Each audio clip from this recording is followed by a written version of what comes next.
Algebra 2 students, we are doing the Chapter 2 extension piecewise functions.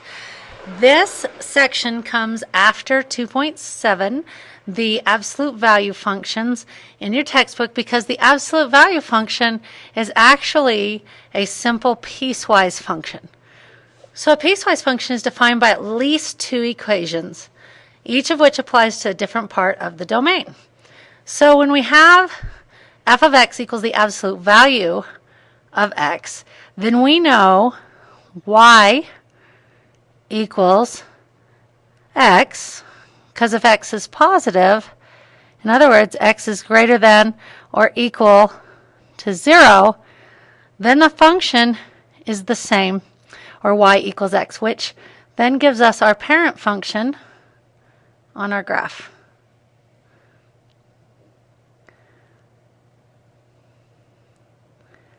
So we start at 0 because that's where that function divides into 2. The other part of the function is that y equals the opposite of x when x is less than 0. So when x is negative, y still needs to be positive because that's what the absolute value does. So that gives us the other piece of the function. So an absolute value is a piecewise function. But what does a piecewise function look like? Well, they're supposed to be, whoops, let me change that to the color, an equal sign right in here. G of x equals 2x minus 1 if x is less than or equal to 1, and g of x equals 3x plus 1 if x is greater than 1. So there's two pieces to it. So if we evaluate g of x, we have to determine which piece we need to plug x in for. So for the first one, x equals 1, we're going to plug it into this. Where did that go?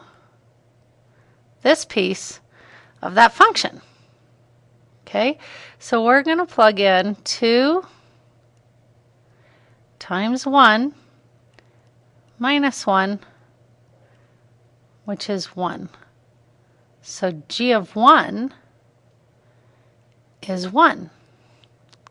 I'm going to change colors because when I do x equals 5, 5 is greater than 1, so I need to put it into this piece of the function. So 3 times 5 plus 1 gives me 16. So g of 5 is 16. All right, so what are we going to do if we're going to graph a piecewise function? Well, in this piecewise function, there are three pieces. So let's just start with this first piece up here. So the first piece, if I rewrite it into slope-intercept form, is y equals negative 3 over 2 x minus 1. So as we learned at the beginning of Chapter 2, we can start at negative 1, and then we go down 3 over 2. But we really need to be paying attention to this domain. The domain says x is less than negative 2. So I really need to be on the other side of that y-axis. So I'm going to go back to my y-intercept, and I'm going to go up 3, negative 2. But right here I'm going to put an open dot instead of the closed dot. Because at the open dot, because x is not equal to negative 2. And then I'm going to go ahead and do my slope again, up 3 over 2, up 3 and over 2. And from that hole, I'm going to draw that line. Okay? The rest of that I don't really need because it is not in my domain. See if I can open up that hole again, because for some reason it closed. There we go. Okay, the second part, or second piece of this function is y is equal to x plus 1. Okay, so x plus 1, I'm going to start at the 1, and I'm going to go up 1 over 1.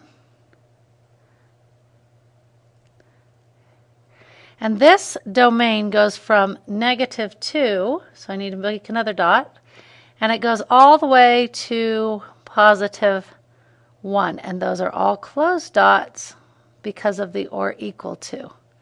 So I don't need this dot over here that I drew. All right, and finally we're going to do the third piece of this function, and that third piece is y equals 3.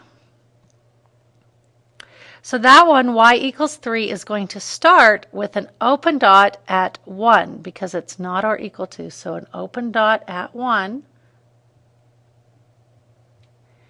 And then y equals 3 is a horizontal line. And we are going greater than 1. So this is what a piecewise function looks like when it's graphed. It has a whole bunch of pieces of those lines. All right, now what happens when we have to write a piecewise function? Well, we have to write the equations of the lines that appear with remembering that they have domain restrictions. So let's just start with this piece right here, because that's the first piece that we see if we read left to right. So I know that it is a y equals 3 line, and my domain is x is less than, but not equal to, -1. So now let's go to the next piece, this piece right here.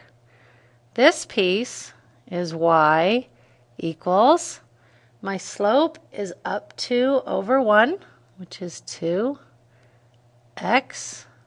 and my y-intercept is 0, so that's just the equation of my line. And now I have to look at my domain. X has got to be between, and it's going to be or equal to, because those are closed dots.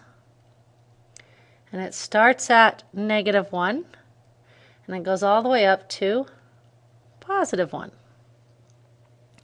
So now let's take a look at our third piece. Our third piece is y is equal to -3. And that is when x is greater than, but not equal to, 1. So to write it into piecewise function form, we're going to write f of x is equal to, and then the braces, 3, comma, if x is less than -1. And then I don't have to rewrite that f of x. I'm going to write 2x. So I'm just writing the right side of those equations. And then I'm going to write the domain.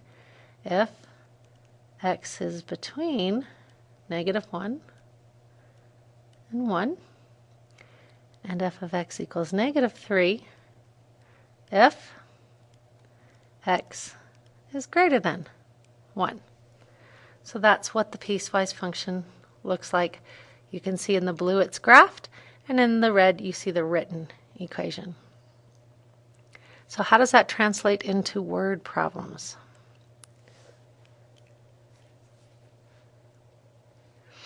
All right, a wholesaler charges a store $3 per pound for less than 20 pounds of candy, and $2.50 per pound for 20 or more pounds. Write the piecewise function and draw the graph that represents this situation. All right, so f of x, that's the function, is equal to 2 pieces this time. the first piece is $3 per pound for when X is less than 20 pounds of candy. And the second piece is that it charges $2.50 per pound when X is greater than or equal to 20. All right, now I have to worry about this graph. So if I put the dollar value on the y-axis,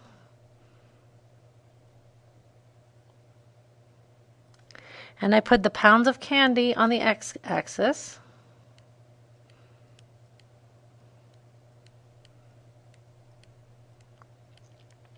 and all we need is just that first quadrant because we're talking about positives. Okay, so I mapped this out earlier and it looks like I can do 5 for each block, $5 for each, and so on and so forth.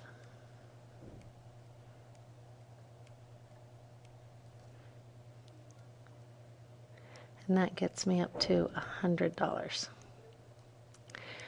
And on the x-axis, I can do 2 for each. So right here would be 10 pounds of candy.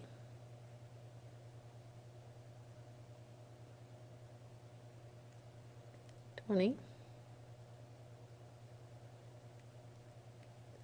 $30, and $40. Wow, that's really crowded. All right, so I went ahead and plugged in some variables so that I knew what my graph would look like. Well, I know for 0 pounds of candy, I'm paying $0. Okay, the next one, how about when X equals 20? Well, I could have two different variables. So the whole is going to be in the first equation when X equals 20. So let's put the whole on there because it's not or equal to. So 3 times 20 is $60. So at 20, I can come up here to the $60. And I know that that's a whole. So we could go ahead and put in X equals 10 if we wanted to also, to get some more dots on this line to make it look a little bit nicer, or more points on this line, I guess. So when X equals 10, Y equals 30. So that's the first piece of this equation. The second piece of the equation, let's try X equals 20 again, but this one is where it is equal to, so that's where the closed dot is going to be. So we're going to use this equation, the second equation here, 250 times 20. It's going to give me 50. So at this 50, that's kind of a mess right there. That's 50. We're going to go 20 to 50, and that's going to be a closed dot. Now we need to get one more point to be able to do that other line, so we're going to plug in X equals 30. So 250 times 30 is going to be 75. So at 30, 75.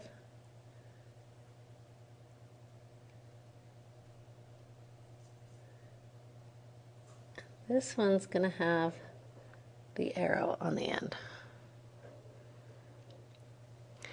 All right, one of the most common piecewise functions is what we call a step function, or the greatest integer function.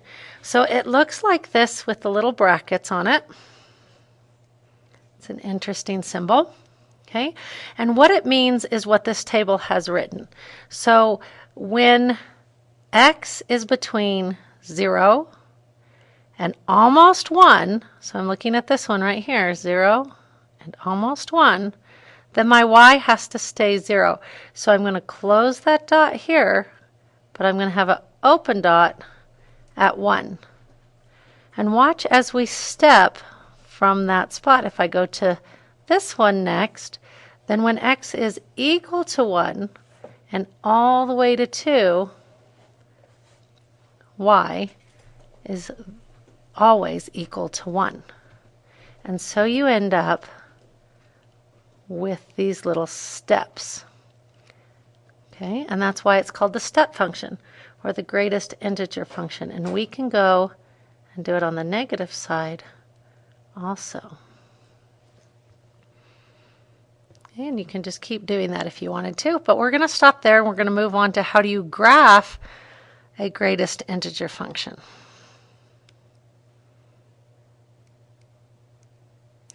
All right, so to graph a greatest integer function, you use the same concept that you did with the absolute value and with your translations. So the greatest integer function, we already saw what it's going to look like, so we know what this looks like.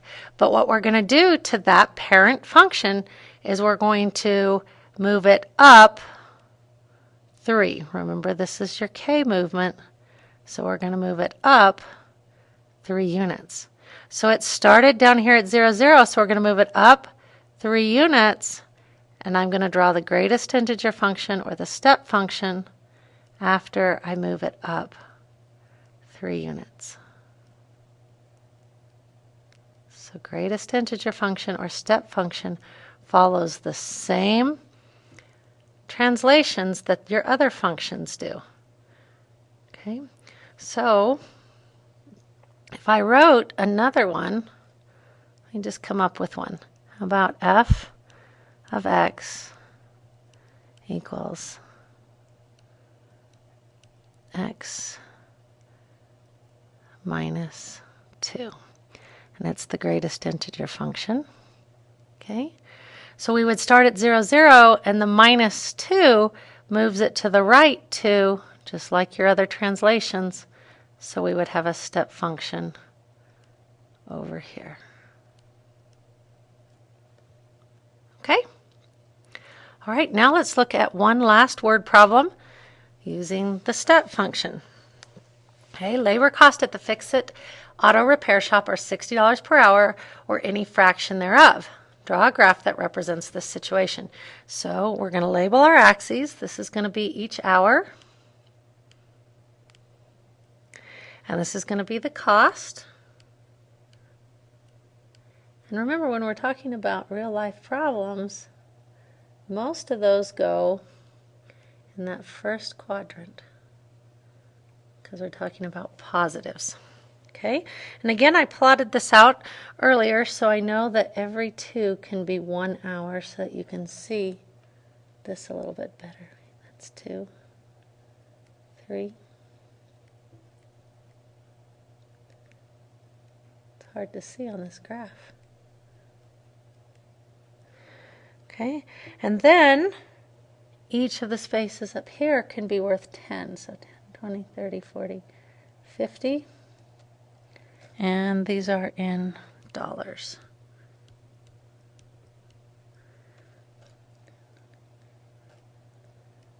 This is 100. 120. Oops, sorry, that's 150. Eek, 150. And 200. Okay, so we're just drawing a graph of what this looks like. So we know that it's going to be a step function because for 1 hour, it's going to be $60. All the way up to 1 hour. And so we know that that's going to be a closed dot, because if it was exactly 1 hour, it would be a $60 charge. But if it's just the tiniest bit over 1 hour, we're going to jump all the way up to 120, and that's going to go all the way till we get to 2 hours. And at 2 hours, then at 2 hours and say 1 minute, any fraction thereof, we're going to jump up to $180.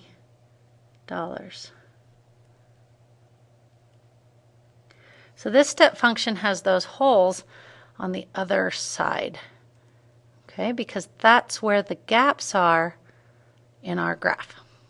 All right, so I hope that you understand a little bit more about piecewise functions and step functions than you knew before. If you have any questions, be sure to come in and we will talk about them in class.